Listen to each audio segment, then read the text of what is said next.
Announcement ही आहे की जे स्मॉल आणि मीडियम स्केल इंडस्ट्रीज आहेत यांच्यासाठी त्यांनी बरेच इन्सेंटिव्स दिलेले आहेत, त्यांच्यासाठीची कर्ज उपलब्ध करून दिलेली आहेत, त्यांच्यासाठी वेगवेगळ्या इन्स्ट्रुमेंट्स परचेस करण्यासाठी त्यांनी योजना आणलेली आहे. त्याच्या थ्रू काही रोजगार निर्मिती करण्याची त्यांचा विचार दिसतोय. तर अशा प्रकारे ओव्हरऑल बजेट हे ॲव्हरेज असं म्हणता येईल. फार त्यामध्ये मला वाटत नाही की मेजर काही अनाउन्समेंट झाल्यात.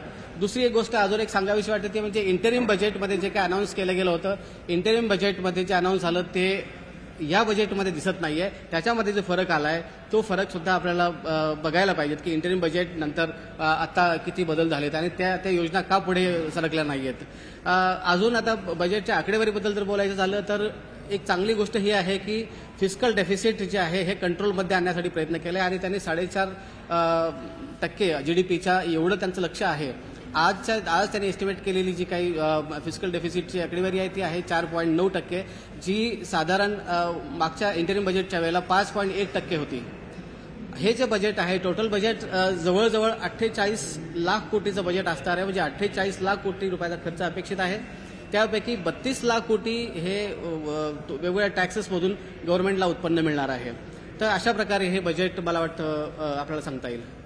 नवीन टॅक्स जे रिझिन देण्यात आले ते नवीन स्लॅबसाठी आहेत की जुन्या स्लॅबसाठी? हे सगळे नवीनसाठी आहे. मला वाटतं गव्हर्नमेंटला जुना जो काही हे आहे जुने जे रिजिम आहे ती त्यांना बहुतेक डिस्मॅन्टल करायची आहे. त्यामुळे हळूहळू ते डिस्मॅन्टल करण्याच्या दृष्टीने प्रयत्न करतायत. नवीन जी टॅक्स रिजिम आहे त्यामध्येच हे सगळे इन्सेंटिव्ह लागू होणार आहेत. मला वाटतं स्टँडर्ड डिडक्शन हे दोन्हीसाठी लागू होईल. ते 50 पासून 75 वरती करण्यात आलेलं आहे. ज्या पद्धतीनं आंध्र प्रदेशची राजधानी अमरावतीसाठी वेगळं बजेट देण्यात आलं, मुंबईसाठी असं काही विशेष बजेट दिसते का? मला वाटतं मुंबईसाठी विशेष काहीच असं दिलेलं नाही. मुंबईसाठी तशा अर्थाने मला वाटतं त्यांचं लक्ष डायव्हर्ट झालंय आता, कारण त्यांचं जे लक्ष होतं ते सगळं आता जिथे त्यांना सपोर्ट आहे, पॉलिटिकल सपोर्ट आहे किंवा जिथल्या जनतेने त्यांना सपोर्ट केला त्या राज्यांकडे लक्ष दिल्याचं जास्त प्रकर्षाने जाणवतं. महाराष्ट्राकडे मात्र डेफिनेटली दुर्लक्ष झालं असं म्हणावं लागेल. महाराष्ट्र हे सर्वात जास्त कर देणारं राज्य आहे आणि शहरीकरण झालेलं असं राज्य आहे. तर शहरीकरणासाठी संदर्भातही नाही आणि बाकी योजनेमध्येही नाही. तर फार अशा घोषणा विशेष झालेल्या दिसत नाही. त्यामध्ये 11 लाख कोटीचं बजेट त्यांनी ठेवलेलं आहे अर्बन इन्फ्रास्ट्रक्चरसाठी, अर्बन डेव्हलपमेंटसाठी. त्याच्यामध्ये हाऊसिंग आणि या सगळ्या गोष्टी आल्यात, रोड्स वगैरे. तर महाराष्ट्र हे अर्बन सेंट्रिक स्टेट असल्यामुळे महाराष्ट्राला त्याचा निश्चित फायदा होईल, परंतु महाराष्ट्र स्पेसिफिक अशी कुठली घोषणा झालेली या बजेटमध्ये नाही आहे. एक साधारणतः अर्थसंकल्प आल्यानंतर जे शेअर मार्केटची प्रतिक्रिया आली आहे 800 घसरलेला आहे, ही प्रतिक्रिया काय? मला असं वाटतं हे शेअर मार्केटचा जर आपण विचार केला, शेअर मार्केटमध्ये जी प्रतिक्रिया येत असते ती रॅशनल प्रतिक्रिया असते, कारण ह्या रॅशनल एक्सपेक्टेशन्स असतात आणि रॅशनल एक्सपेक्टेशनच्या आधारावरतीच शेअर मार्केटमध्ये त्यांच्या शेअर्सची खरेदी विक्री होत असते. मग शेअर मार्केटनी ज्या पद्धतीने रिस्पॉन्स दिला त्यावरूनच हे अंदर पूरा डर परिलक्षित हो रहा है. सर, इसके अलावा एक 500 बड़ी कंपनियों में इंटर्नशिप की बात की गई है. जयराम रमेश जी ने ट्वीट किया कि ये अप्रेंटिसशिप की बात तो राहुल गांधी कर ही रहे थे न्याय यात्रा के दौरान, उसको कैसे देखते हैं? देखिए, अपना विजन इनका कुछ नहीं है, अपना विजन कुछ नहीं है. अब ये उसको इम्प्लीमेंट कैसे करेंगे तो देखा जाएगा. बोलने को तो बहुत कुछ बोला जाता है.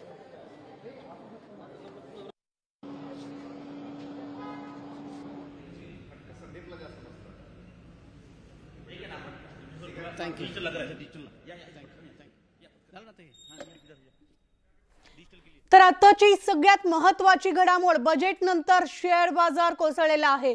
690 अंकांनी सेन्सेक्स कोसळलेला आहे. संपूर्ण या अर्थसंकल्पाचा परिणाम जो आहे तो बजेट नंतर शेअर बाजारावर झालेला पाहायला मिळतोय. शेअर बाजार चांगलाच गडगडलेला आहे. 690 अंकांनी शेअर बाजार कोसळलेला आहे. आताची सगळ्यात मोठी घडामोड आहे. पंतप्रधान नरेंद्र मोदी यांच्या 3ऱ्या कार्यकाळातील अर्थसंकल्प आज सादर झालेला आहे आणि या बजेट नंतर शेअर बाजार गडगडलेला आहे. झालेला आहे याच विषयावर बोलण्याकरता आणि या पूर्ण अर्थसंकल्पाचं विश्लेषण करण्याकरता माझ्यासोबत आहेत अर्थतज्ञ डॉक्टर नरेश बोडके. सर, आपलं स्वागत आहे न्यूज 18 लोकमतमध्ये. समजा हा संपूर्ण जो अर्थसंकल्प बघितला आहे, केंद्रीय अर्थसंकल्प, त्याची पहिली प्रतिक्रिया काय? मला असं वाटतं खूप ॲव्हरेज बजेट यावेळेस मांडलं गेलेलं आहे आणि कारण हे फुल फ्लेज बजेट आहे. यातून खूप लोकांच्या अपेक्षा होत्या.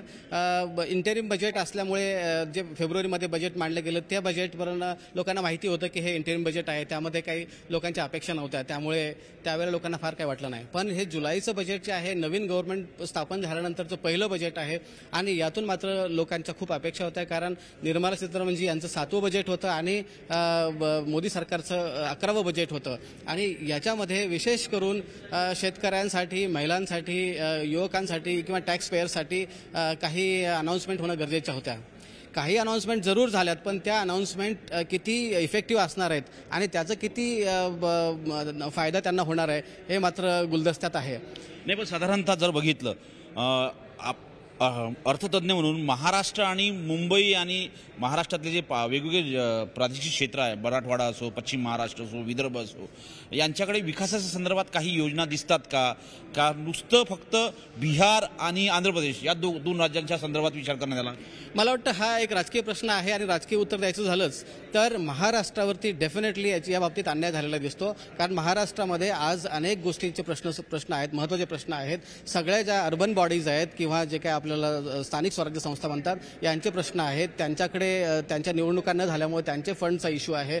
त्यामुळे अर्बन सेक्टरसाठी पण काही विशेष अनाऊन्समेंट महाराष्ट्रासाठी व्हायला पाहिजे होत्या. दुसरं म्हणजे शेतकऱ्यांच्या आत्महत्या ज्या होत आहेत त्याच्यावरती पण काहीतरी अनाऊन्समेंट होणं अपेक्षित होतं, पण त्याच्यावरती महाराष्ट्रातल्या स्पेसिफिकली अशा कुठल्या अनाऊन्समेंट झालेल्या नाही. मुंबई आणि महाराष्ट्र एकंदरीतच या बजेटच्या दृष्टीने जर विचार केला तर मागे आहे.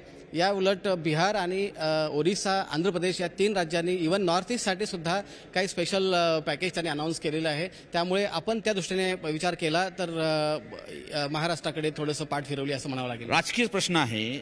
ज्या ज्या राज्यामध्ये लोकसभेमध्ये जोरदार धक्के भाजपला बसले त्या राज्यांना कमी बजेट अलॉकेशन आहे असं वाटतं का? कारण की त्या पद्धतीची योजना नाही आहे.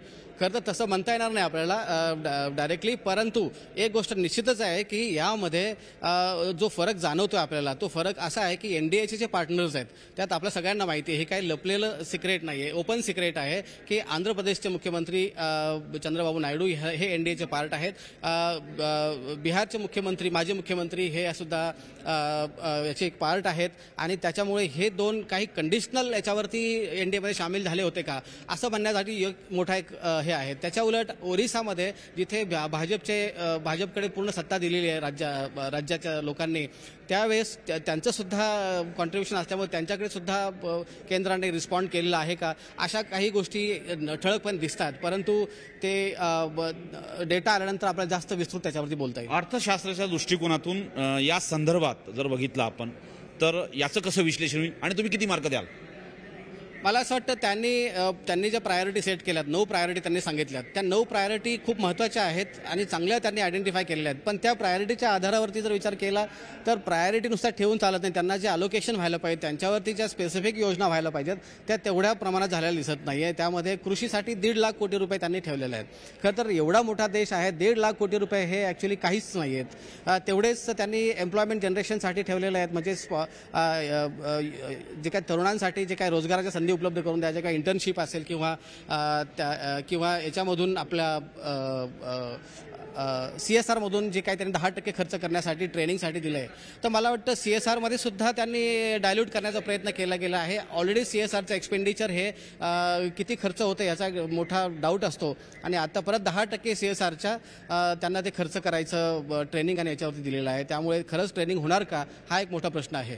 धन्यवाद. हे होते डॉक्टर नरेश बोडखे, अर्थतज्ञ आहेत आणि त्यांनी संपूर्ण विश्लेषण या केंद्रीय अर्थसंकल्पाचं केलं.